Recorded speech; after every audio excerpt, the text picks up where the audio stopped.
Hello everyone,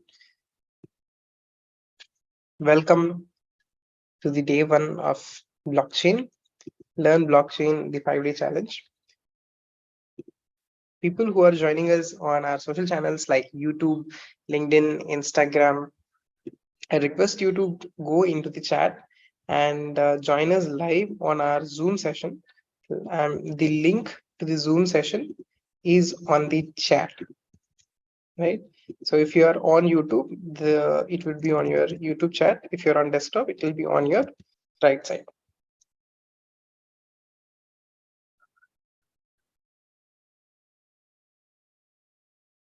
Okay. Hey Prashant. Hey Prasad. Hey Sumit. That's great. Amazing. Happy to have you. So really lovely. Amazing. So if you are able to listen to me, if my audio is clear, type A in the chat box. Great. So people who are joining us on YouTube, I request you to click on the Zoom link that is there on the chat and directly join us on Zoom. Hey, thank you so much, Madan. Great. Okay.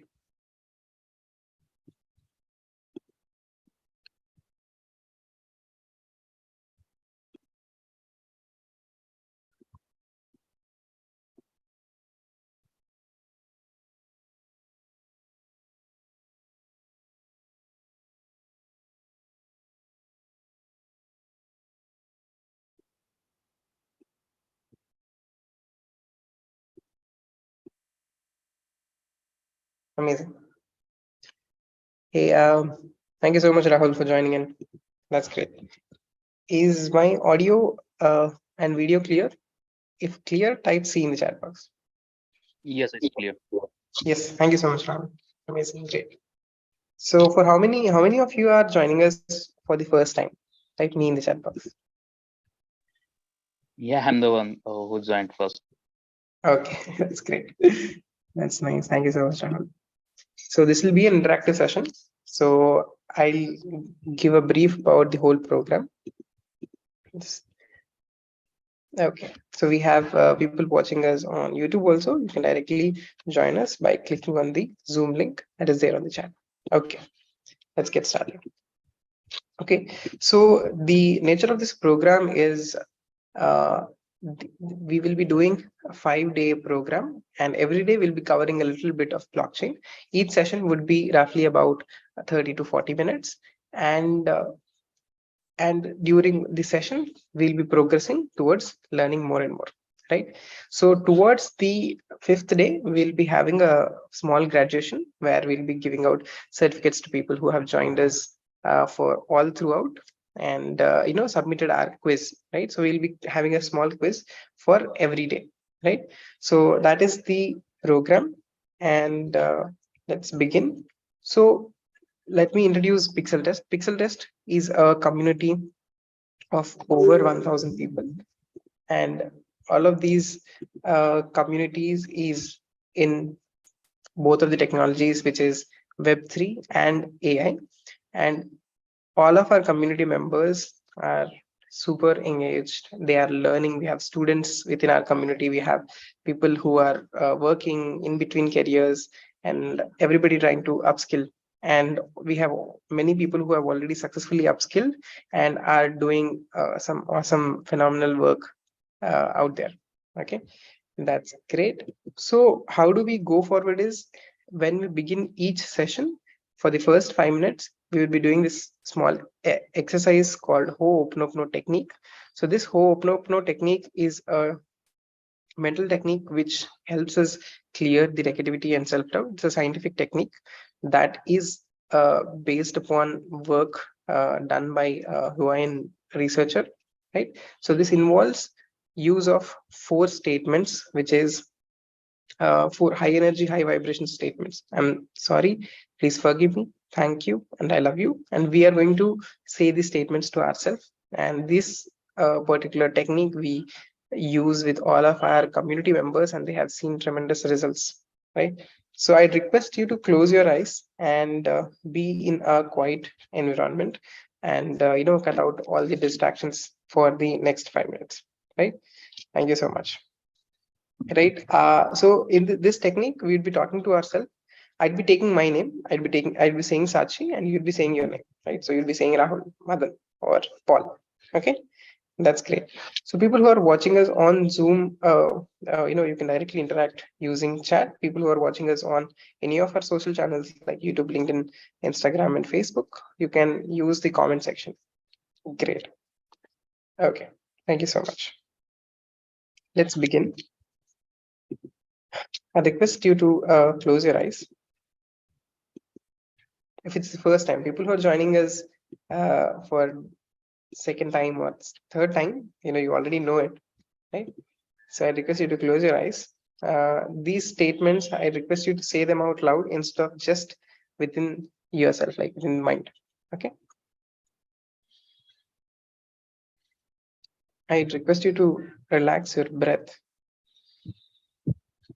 relax your forehead, relax your eyes, relax your cheeks, relax your shoulders, relax your feet. Let's begin. You'll be repeating after me. We'll be talking to our own self, our energy. I'd be taking my name and you'd be taking yours. Let's begin. I'm really sorry, dear Sachi. Here you'd be taking your name. I'm really sorry, dear Sachi, for not taking care of you. I'm so sorry for disconnecting with you. I'm so sorry for leaving you alone. I am the one who judges you so much. I am the one who criticizes you so much. Please forgive me for underestimating you, dear Sachi. Please forgive me for not believing in you. Thank you, dear Sachi, for letting me have this beautiful experience of life. From now on, it doesn't matter who doesn't love you. It doesn't matter who doesn't appreciate you. Because I promise you, dear Sachi, from now on, I love you. I am here and I would never let you go again. You can open your eyes, rub your hands together, and put that energy to your face. Yes. So take a deep breath and let us know one word in the chat box. What is the result of this Ho'oponopono technique before and after? How did it make you feel?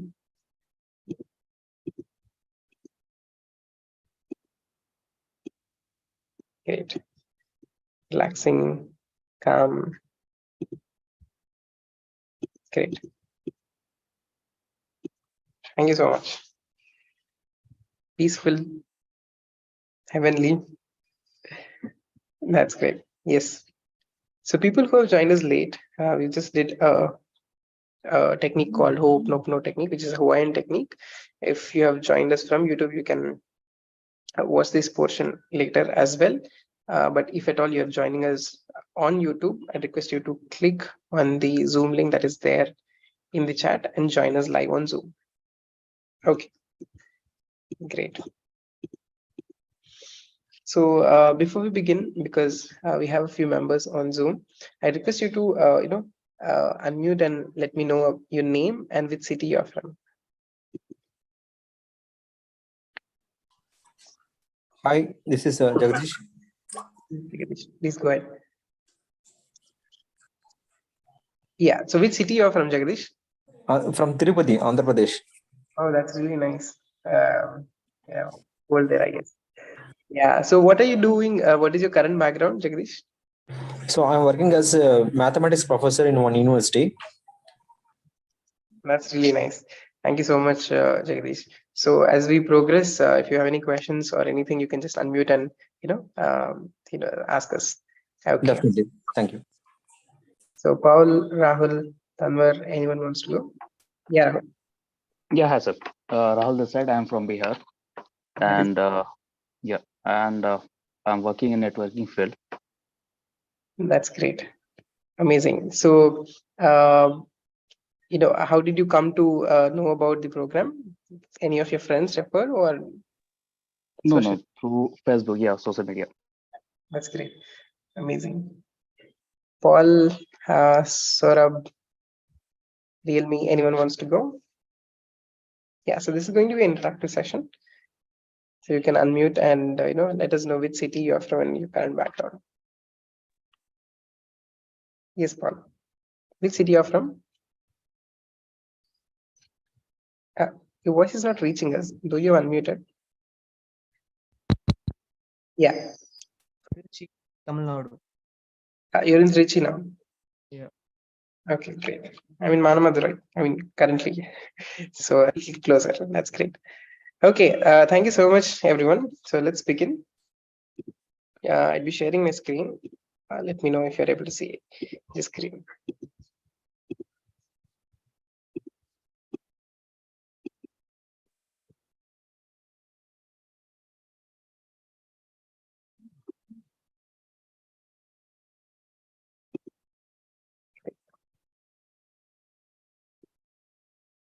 Okay.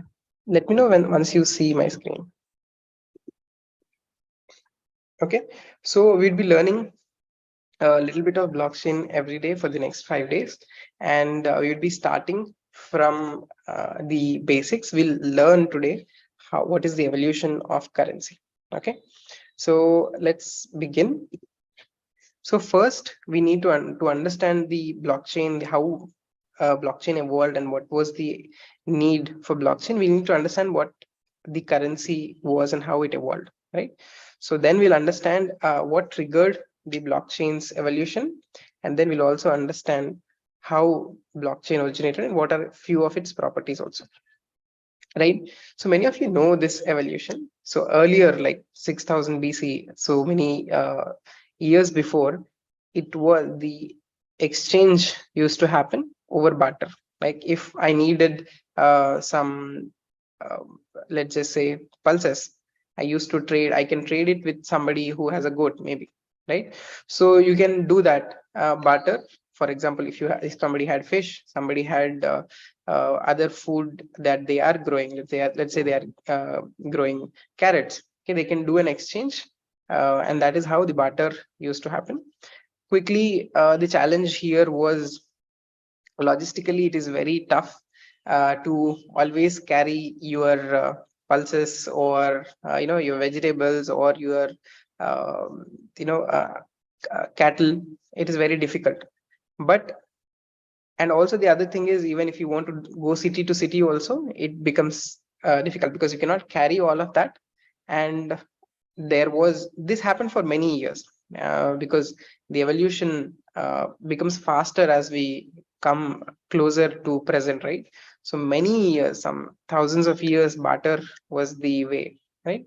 So later what happened is kingdoms came in, and then the a little control over the currency started coming in, where a central king or the ruler used to uh, you know pass on one particular type of currency. Let's just say when gold coins came in, even that time all coins were gold. I mean, you might have heard from your grandparents or someone that the coins earlier were bigger, right? So in so many centuries before also, the coins were bigger and heavier, and it's a very big challenge. When gold, the value of gold was given for every exchange. For example, for so and so amount of gold, I could get so and so amount of cattle or pulses or something. The challenge with that was you cannot fractionalize, right? So you cannot, if you needed only little carrots, you cannot give little gold or piece of your coin, right? So how many of you agree? Type A in the chat box. Great, you cannot. So what do? Then they came in metal coins. So metal coins were having a fractional value, a little value. So they were also there, but still, uh, if you want to travel, you cannot carry like lots of coins. Like just 100 coins. Handling 100 coins was very difficult. You have to count every time, and it is a lot of difficult. The one good thing with these metal coins was it had an intrinsic value. Like for example, gold, if I'm giving you, it is say 1 gram of gold, it had its own value, right?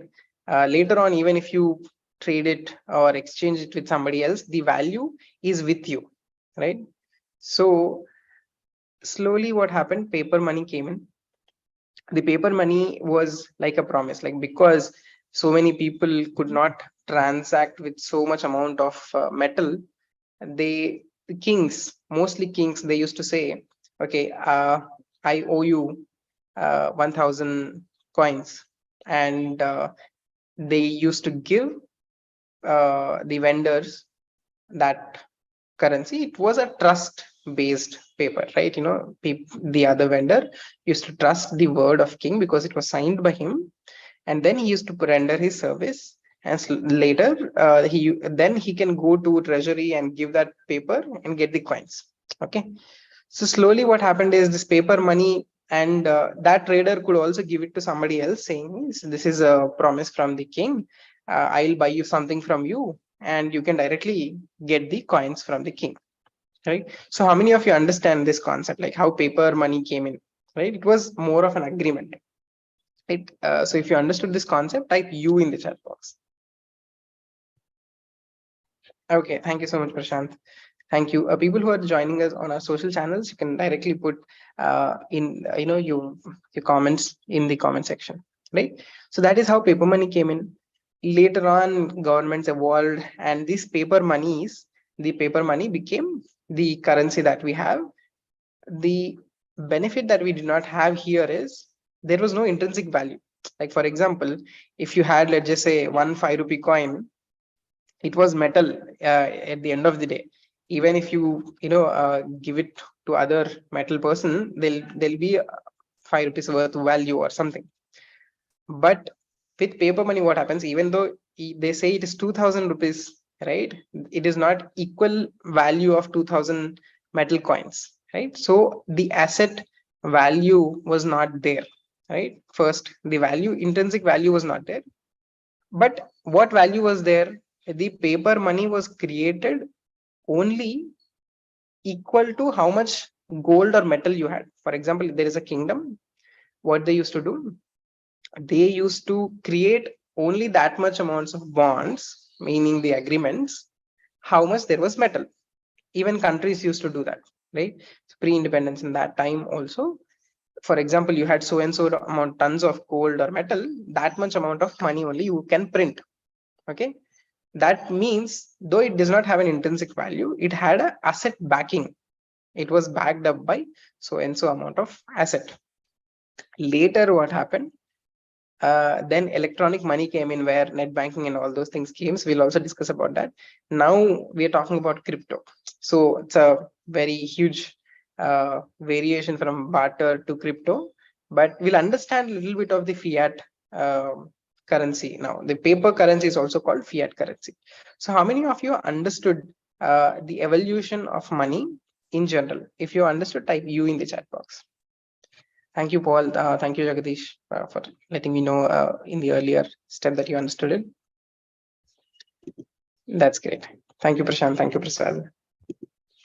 So now when we are talking about fiat currencies, the currency was between the commodity to commodity. Like for example, I can give currency to get a commodity, and then I can instead of directly giving my goat to someone for carrots, I can always get currency for goat and use that currency to get another commodity, right? So there was an economic store of value, which was the asset backing earlier was there, right? So here we are talking about something about fungible.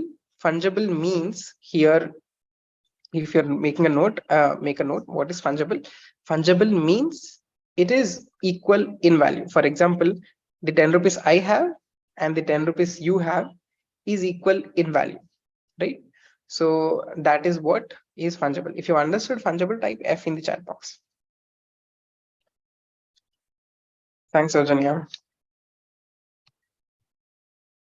Thanks, Rohit. Thanks, Paul. right? So now fungible is that. Okay, so you can, so now people will ask, what is non-fungible? Non-fungible means unique. Whatever I have and whatever you have is completely unique, and both cannot be exchanged, right? Equally, I cannot just give my 10 and you cannot give you 10, and will not be fair, right? So that is non-fungible, which is unique, right? You can, instead of saying non-fungible, you can say it's a unique token that whatever you have in mind, it's not exchangeable, right? So the challenges here were, it was controlled by a central authority, right? So when you were doing barter, you were only doing it peer-to-peer, right? But then came in a central authority, a kingdom, a rural, a queen, right? So all of it came in. Then later, Federal Reserves or RBIs, came in. Okay. Then slowly what happened is people started creating this. The Federal Reserve or RBI, they can create. For example, you have so much amount of gold in a store, but you are going to create more currency than that the asset that you have in store.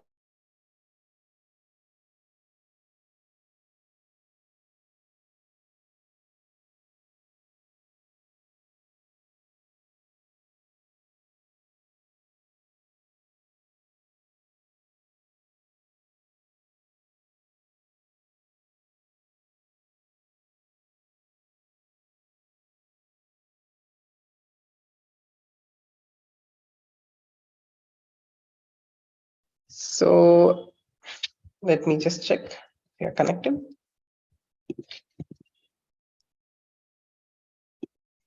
Yeah, so you can let me know on chat box if we are connected. Type see if you can see me or even hear me. Okay, give me a second.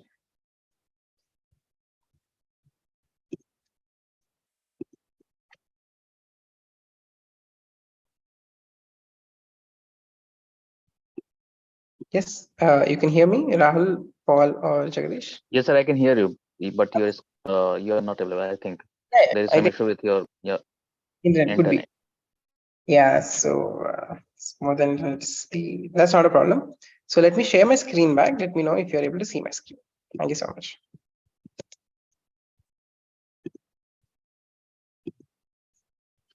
Okay, so you're able to see my screen. Yes, Okay, sir. so thank you so much. Right, so the tangible asset backing was not there. What used to happen? The government used to create. The government can create more currency than they have gold in their reserve. So what happened is the value of the currency decreased. For example, you had worth gold, which was, let's just say, 100 units, but the gold did not increase, but you printed double the currency, right? Because there was a cash crunch or there was more people looking for currency, you printed double the notes, okay, with the same asset backing.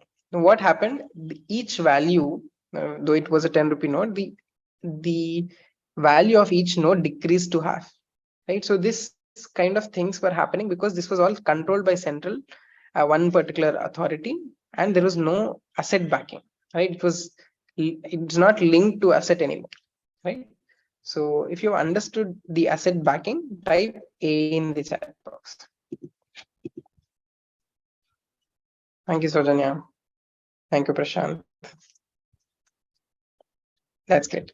Okay, so now as we proceed forward, what then digital currency came in. Digital currency was here a representation of the fiat currency only. Only thing is you could do the transaction online using net banking or something, right? So here the all the properties of the fiat currencies are still held. It is still centralized. Lack of asset backing is there. One another thing is it is now prone to cyber attacks, right? So early days of the net banking, you might have heard that a lot of cyber attacks were happening and all those things there. So those challenges came in with the digital currency also, right? So this is the fiat currency system that we have understood, right? So you understood the fungible and non-fungible also. My $10 is same as your $10 is fungible, and if we both have something which is unique, that is non-fungible, right? What is semi-fungible? For example, if this, we can do a partial exchange, right? Like here the example is, if we both have tickets to a show, let's just say a concert, the first row would have a different value of that same ticket. The last rows would have a different, though we can exchange the tickets and access the same concert, but the experience would be different, right? So that is semi-fungible. Mostly fungible and non-fungible is only that you'll hear more. Okay, so that is what happened in the currency system. So now we understood the central authority, central power of the currency. Now we'll understand a little about the 2008 financial crisis, right? If you have heard or watched what is 2008 financial crisis, you know that it was very huge, and it has affected the whole global economy at a very big scale, right? So let me just brief you about how it started, right? So like we have RBI, US has Federal Reserve. Now this Federal Reserve, uh, what happens is also known as Fed. They normally give loan to the commercial banks. Like here RBI gives money as a loan to commercial banks like HDFC, ICICI, and then banks will add their own margin and give that loan to their customers, which could be, let's just say, retail customers or corporate customers. Okay, so this is how this used to happen. Now what happened is, in slowly the problem was, these loans were being given to uh, people who were not that credit worthy. Okay, so let us understand that. Okay, so what happened in before crisis is, the bank interest rates were 3% higher than Federal Reserve. Meaning, if Fed gave banks at 6%, the banks will give it to 9% to their customers, right? So earlier, before crisis, banks were only giving loans to whom people who are low risk customers, or people who can afford these loans, right? So the interest rate at that moment was standard, and all the loan amounts collected on a periodic basis, right? So if you understood how this scenario was before crisis, type BC.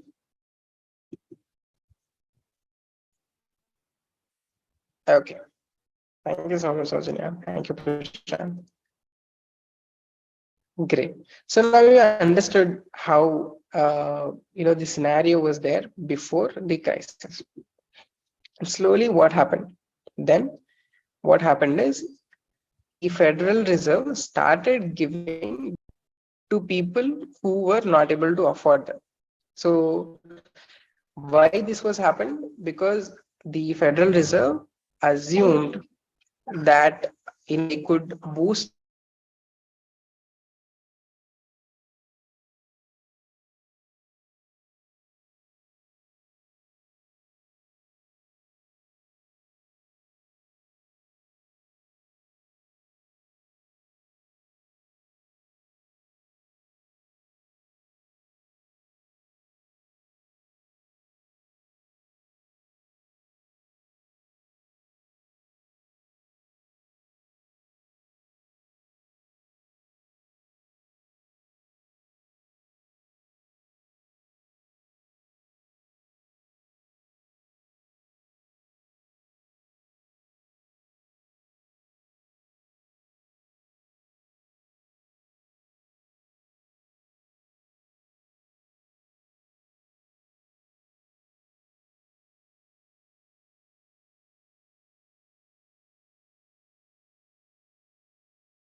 Now, if I'm audible, give me a second.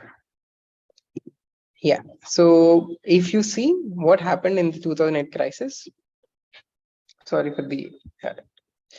So now what happened is loans that initially, if it only 1.5% of the customers were getting loans, then that number raised to 18%. Right. So prime customers are people who have a good credit profile, right? They are low risk profiles, right? For banks. So earlier it was from only limited. Now the subprime customers, meaning people who have a less credit score, or they are higher risk people, as they grow grew from 1.5% to 18%, meaning more than 10 times. So you can understand that more access to loans was given to people who were not able to pay them back at the time that was needed. So eventually what happened? More money went out into the ecosystem, but then the returns were not coming. And there is a little detailed flow to all this, but soon, this started to become like a bubble, and banks were running out of cash, right? So eventually 2008, on that particular day, one particular day, banks started filing for bankruptcy, right? So that is what happened in 2008. So how many of you understood what happened in 2008, the financial crisis? The challenge was people who were not the credit worthy, or who were high risk customers, were given loans, right? So eventually more and more loans were being given. This happened because the Federal Reserve started giving loans at a lesser rate to the banks. So whose decision this was? This was Federal Reserve's decision, right?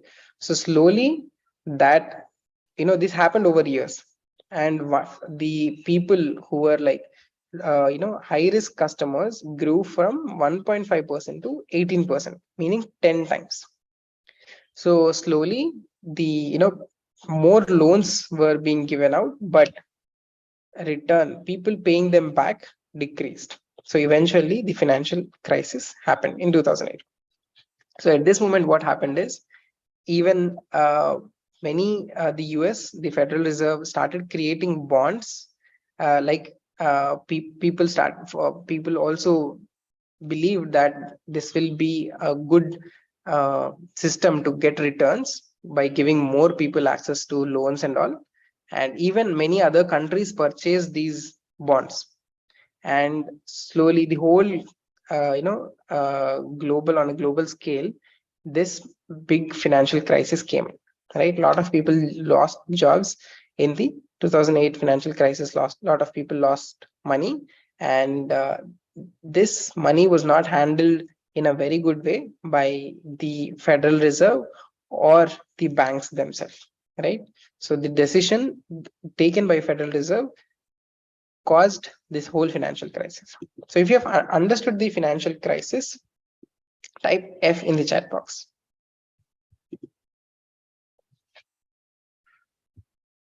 Thank you, Prasad. Thanks, Prashant. Great. If you have any queries, you can ask. Okay, great. So we have understood the evolution of money, then we have understood how the financial crisis happened, right? So now we'll understand how this triggered the evolution of blockchain.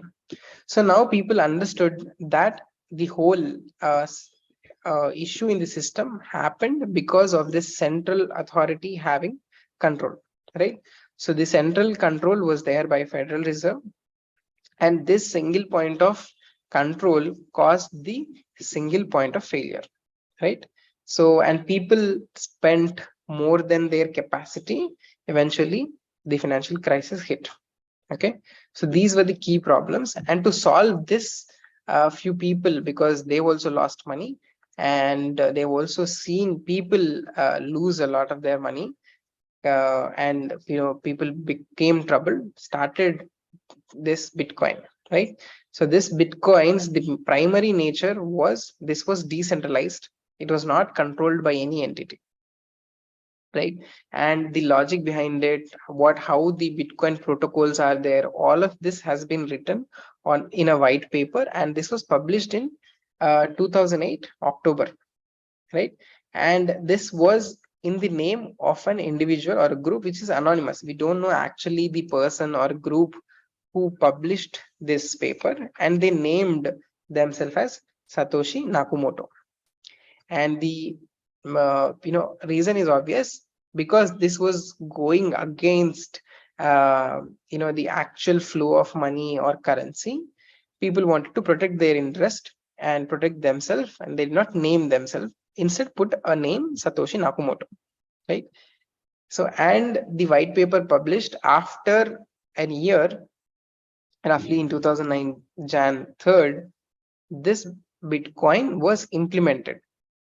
And the first transaction wasn't a message that the put on the blockchain and the Bitcoin ecosystem was the Times 3rd Jan 2009 chancellor on brink of second bailout for banks, meaning because banks were filing for bankruptcy, the chancellors of banks, the chancellors of many banks, and the presidents and vice presidents, all of them were bailed out, though they did not handle the money of their customers properly, right?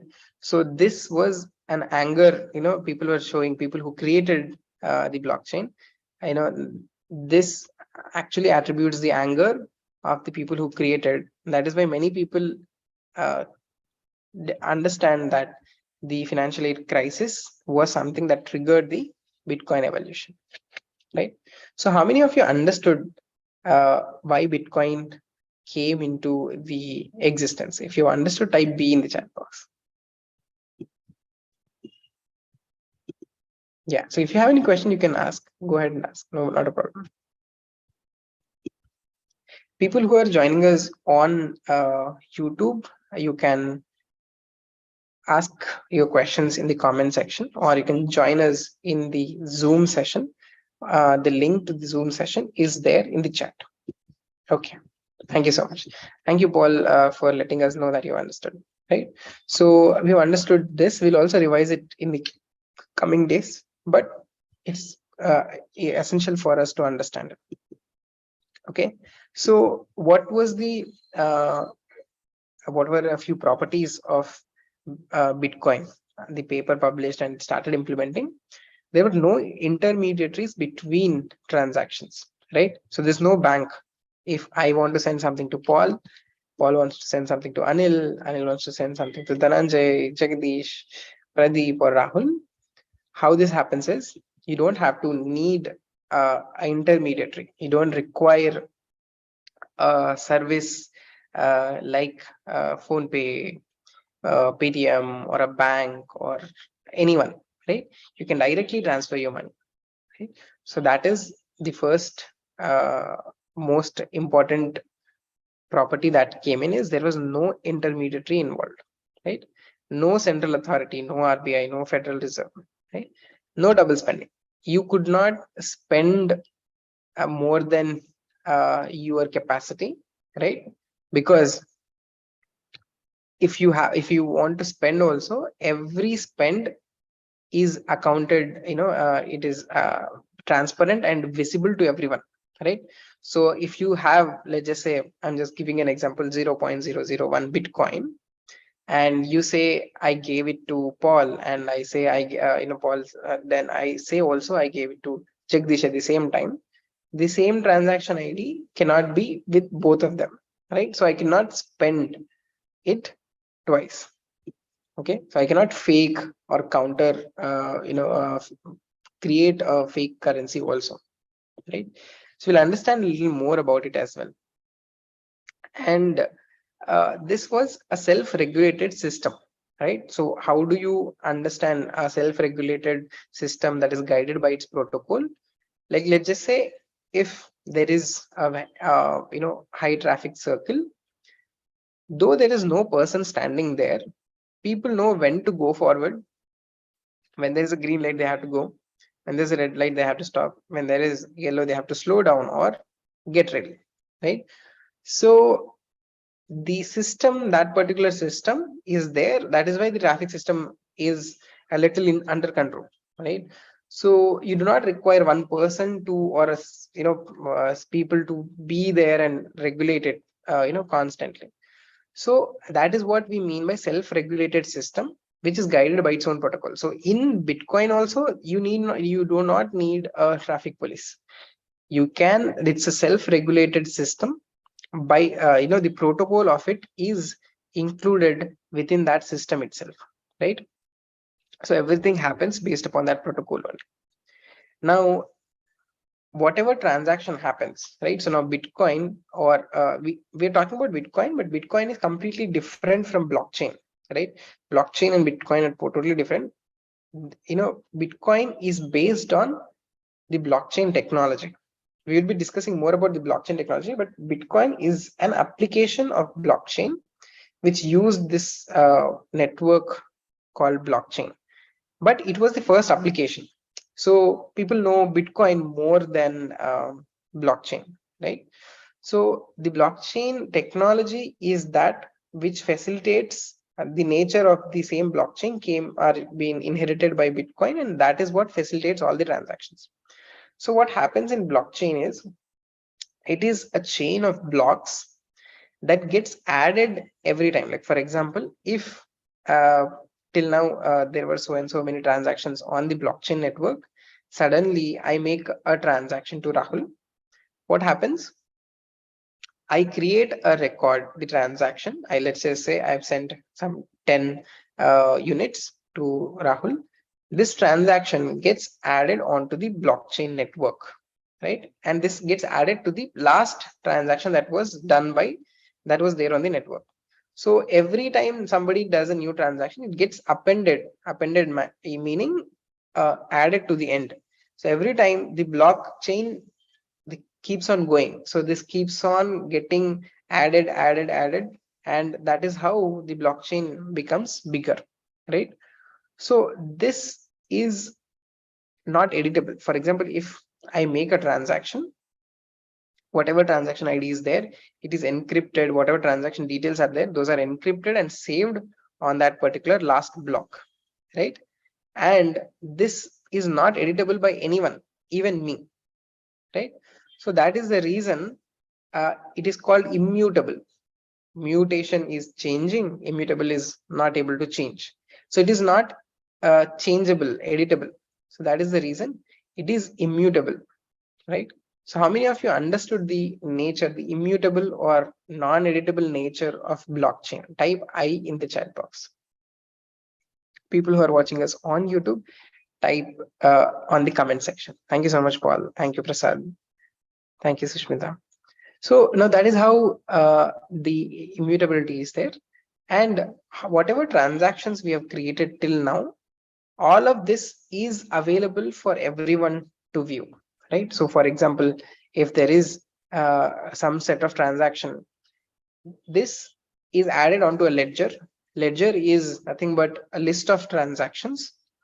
And this list of transactions, the ledger, is a public ledger, meaning if it's like let's just say, a view only Google Doc or something, whatever I add, everybody sees, and whatever everybody adds, like, whatever anybody, who's adding, everybody can see. It's like a public ledger, right?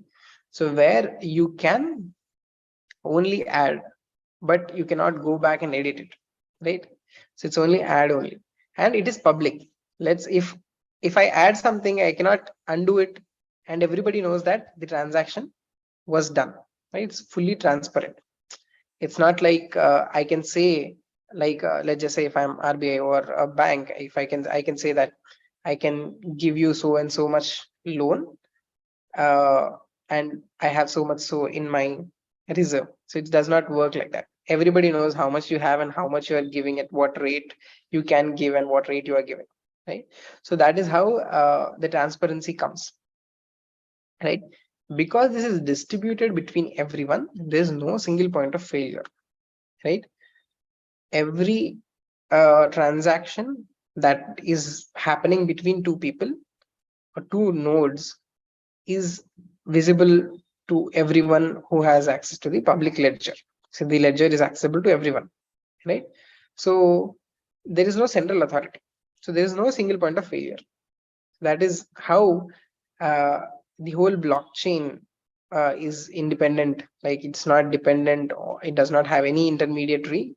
It's not just finance. Like let's just say if you implement blockchain for supply chain or any other industry also, you will not need a company to manage it, right? So whatever transaction or whatever, let's just say if it's a logistic company, if something has to be sent to you from me to, let's just say Jagdish, I send it and the logic is written on the blockchain only to what to do after the person receives, or after the person pays, and everything can be automated like that. So we'll discuss about that slowly, right? So blockchain can be applied to different industries. That was applied to finance, and Bitcoin or cryptocurrencies came into the picture, right? Which is the decentralized finance. Okay. Okay. So there's no single point of failure. Now, participants can mine, observe, and transact. What does that mean, right? So basically, here we'll try to understand the concept of node. Like let's just say if we have installed blockchain, the Bitcoin software on all of our systems, what is going to happen? We all become nodes, right? Every device or a person that's connected to the blockchain is a node. Okay, that is clear. So is everybody clear with node? If you are clear what is a node on blockchain, type N in the chat box. A node is a single point. It could be a device or a person, right? Okay, thank you so much. Now, what participants can do, what these nodes can do is they can transact. One person can send it to other person. Okay, if I do not want to transact, but I can still watch the public ledger, I can observe, right? The other thing is I can give my device, whatever my device is there, like my computer, I can give the transactional power to the blockchain so that it can do processing, little processing on my system also. Encrypted, everything is encrypted. But when you allow a device to verify and process transactions, that is called mining. So mining means helping verify and process transactions. It does not mean that you create more and more Bitcoin. So you help people to they help the whole blockchain network to process the transaction and verify the transactions, right? So many times what happens is when you let your devices to process and transact in a process and verify the transactions, you get a little reward. So that reward, people think that they are mining, right? So you're getting that reward. Basically what you do is you give your processing power to help process the transactions, and based upon that you get a reward. That is called the whole process is called mining, right? So how many of you understood what is mining? It is nothing but letting your device verify and process the transactions that are happening on the blockchain, right? So if you understood mining, type M in the chat box. People who are watching us on YouTube, type it in the comment section. Okay, thank you so much, Paul. Thank you, Saujanya. Thank you, Rohit. Thank you, Vijay. That's great. Okay, so now you understood a few properties of the cryptocurrency, right? So if anyone has any questions, you can ask. Right? From the beginning, evolution of money, financial crisis, which triggered the the creation of cryptocurrencies, and the properties of cryptocurrencies. Right? Yeah. Thank you so much, Pradeep. Pradeep, you're saying that you understood, or you have a query. Yeah, you can type it in the chat box. You can unmute and ask also.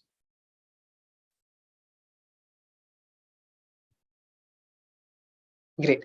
So if you have understood what have we discussed till now, thank you so much, Pradeep. Thank you for letting us know that you understood it.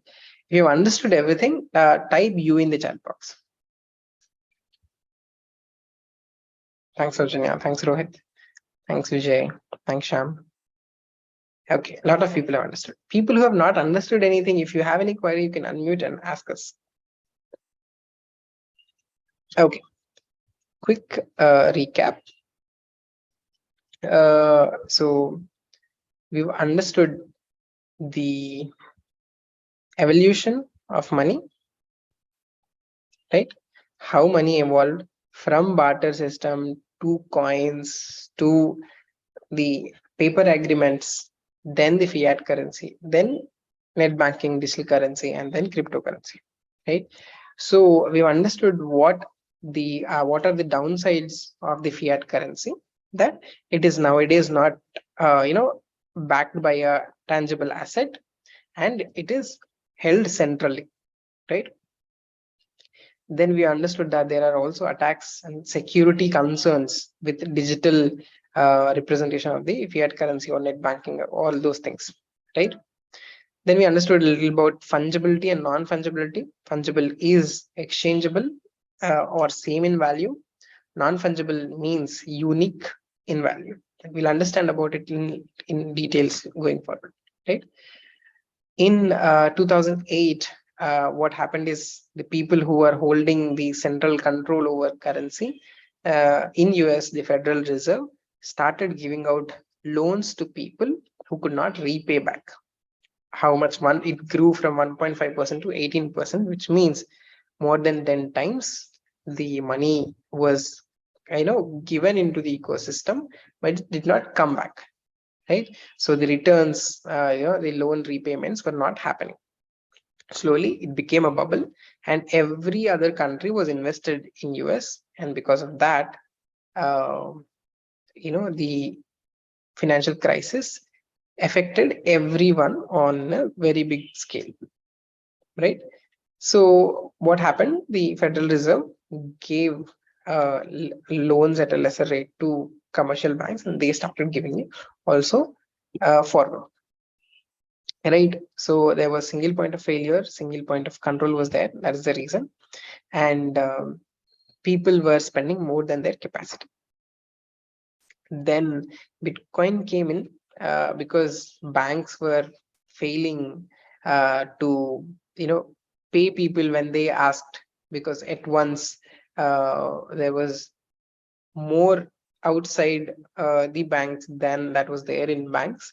So that started the financial issue started becoming bigger, and people became more and more angry. And then one of that such group started this research project, which was the Bitcoin. Bitcoin used the blockchain system, and that blockchain system later prevailed, right? So that remained and became slowly more and more popular as time progressed. A few properties were that there was no people involved in between. People could not spend more than they can spend, and it was all self-regulated by a protocol, right? And then this whole transactions was public. The ledger was public to everyone, and only people could add to it. They could not edit it, right? So that gave the security aspect of it, right? You cannot change it, right? There's also encryption also, which makes it more secure. We'll talk about it, and that is the reason there's no single point of failure, because it is only person to person, right?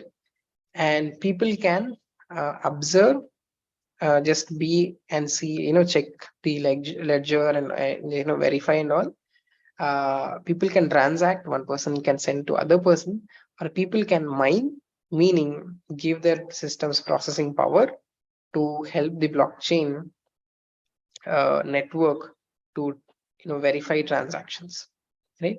So this is all in summary that we have understood in the introduction. To understand Bitcoin, the wallet portion of it, Bitcoin is, the ownership is based upon a key, right? For example, like how you have a password for your wallets, similarly Bitcoin wallets are also key based ownership is there, right? So if you forget this key, you will lose access to your own wallet as well. So this key has to be protected, and saved. People write it and have it in secure lockers also. So that is how this cryptographic key based ownership means, right? You have to have the access to the key. If you do, there's no forgot password, okay, so you cannot do that. The ownership of funds can only be proven by the digital signature, which is your entry of that particular key, okay? Whatever transactions you do cannot be reversible, right? So that is what is we've understood, okay? Now these are a few properties that we have understood. So how many of you understood how the ownership is only a private key based, and if you lose access to the key, you lose access to the whole wallet and the funds, right? So if you understood it, type U in the chat box. Great, amazing. Thank you, Prashant. Thank you, Prasad. Thanks, Rohit. Thanks, Rajanya. Great. Thank you so much for being there. If you have any queries here to help you understand what all, if you're not understood anything, if you understood what all we discussed today, type U in the chat box. Amazing. Thanks, Lakshmi.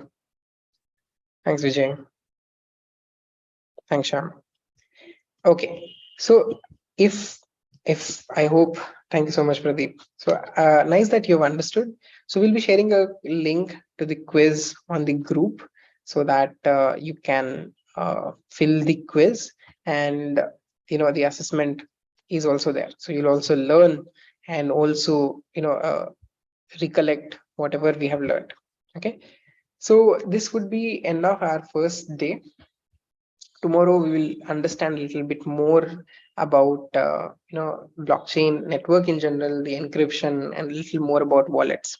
Okay, so thank you so much for joining in. And while we close it with our similar technique, the Ho'oponopono technique. People who are watching us on YouTube, you can join us using the Zoom link that is there on chat. And people who are already there in the session, I require you to close your eyes, and we'll be doing this Ho'oponopono technique, which has helped more than 1,000 members of our community alone, right? So it's a research technique, a Hawaiian technique called Ho'oponopono, right? Now, we'll be doing a different version of the Ho'oponopono, which is called the carrier Ho'oponopono. So I request you to close your eyes, relax your breath. I'll be repeating these statements. We'll be talking to our carrier, and I request you to say these out loud, a little louder, so that it has maximum benefit. Okay, not just speak it in your mind. I request you to relax your breath, relax your forehead, relax your eyes, relax your cheeks, relax your shoulders, relax your back, relax your feet. Let us begin. I am responsible for myself and my career. I'm really sorry, dear career, for not taking care of you.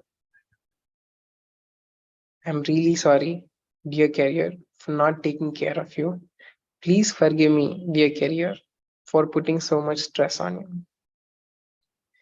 Please forgive me, dear career, for not giving you enough time. Thank you, dear career, in spite of all the situations, for taking care of me and fulfilling all your duties. Thank you so much. I know that, dear career, I have not told you many times. I love you in your current situation and in any situation. Thank you so much. You can open your eyes, rub your hands together, and put that energy to your face. Great. So I request you to put one word in the chat box. People watching on YouTube, you can put one word in the comment section.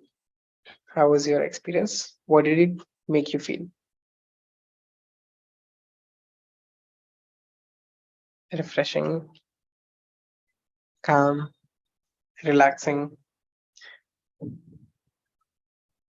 good. That's great. Excellent. Thanks so much, Pradeep. Okay, great. So thank you so much for joining in, and we'll all meet at the same time tomorrow. Thank you so much.